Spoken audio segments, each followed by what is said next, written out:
দীর্ঘদিন ধরে আমরা দোকানদারি করছি এবং জনগণের সহযোগিতা, তাদের যাতায়াত এবং তাদের প্রয়োজনীয় আমরা তাদেরকে সহযোগিতার মধ্য দিয়েই ব্যবসা করি।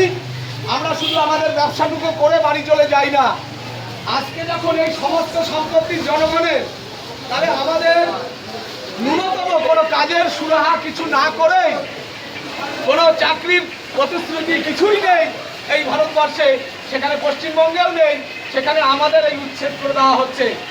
শিল্পপতিদের সামান্য টাকায় হাজার হাজার বিঘে জমি দিয়ে দেওয়া হচ্ছে, অথচ আমাদের 10 ফুট বাই 6 ফুট জায়গা, সেই জায়গাটা নাকি আমরা অবৈধভাবে দখল করে আছি। তাহলে আমাদের হকার বন্ধুদের যাতে বৈধ করা যায়, প্রশাসনের কাছে আমরা দাবি করব এই হকার বন্ধুদের তুলে না দিয়ে তাদের কীভাবে বৈধ করে তাদের জায়গা দেওয়া যায়, এই আবেদনটা থাকবে।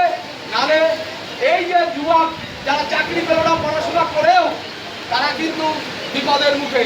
ফলে আগামী দিন এই সমাজ ব্যবস্থায় যারা মনে করছেন হকার উচ্ছেদ ভালো হচ্ছে, যাতায়াতটা আমাদের সুবিধা হবে, এটা একটা ভুল ধারণা।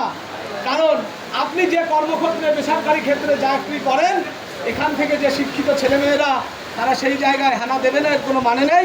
এবং আপনার সন্তানটাও আগামী দিন কোনো চাকরি পাবে কিনা সেটা সন্দেহ।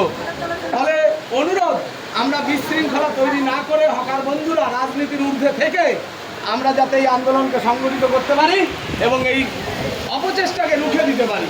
এবং আমাদের মধ্যে যিনি অভিভাবক আছে, যারা দু একজন, তারা দু একটি কথা বলুক, এই অনুরোধ তাদেরকে রাখে।